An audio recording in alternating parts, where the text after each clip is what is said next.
আপনারা লক্ষ্য করেছেন, বিশেষ করে আমাদের শেরপুর জেলায় যে শেরপুর পৌর শহরে যে কয়েকটি এলাকা রয়েছেন বিএনপি অধ্যুষিত, তার মধ্যে আমাদের দুর্গানারায়ণপুর নাগপাড়া অন্যতম। এই দুর্গানারায়ণপুর নাগপাড়ার আপনারা সকলেই সাক্ষী রয়েছেন। আমরা যারা বিএনপি রাজনীতির সাথে সম্পৃক্ত ছিলাম, আমরা যারা দেশনেত্রী বেগম খালেদা জিয়ার ডাকে সাড়া দিয়েছিলাম, আমরা যারা জনাব তারেক রহমান সাহেবের নির্দেশে রাজপথে নেমেছিলাম, আমাদের উপরে কিরকম খড়ক নেমে এসেছিল ওই স্বৈরাচারী শেখ হাসিনার নির্দেশে। সম্মানিত মা বোনেরা, আপনারা লক্ষ্য করেছেন আমাদেরকে, বিশেষ করে আমি একটা উদাহরণ দিতে চাই।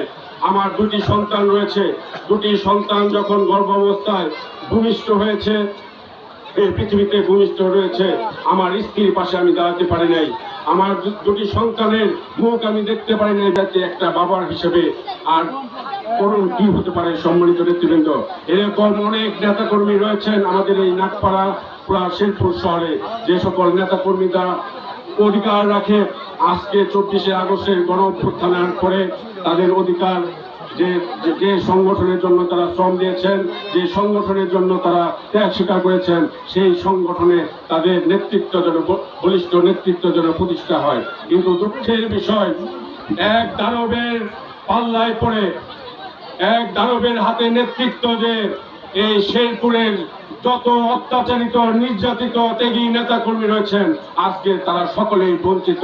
আমরা সকলেই আজকে বঞ্চিত।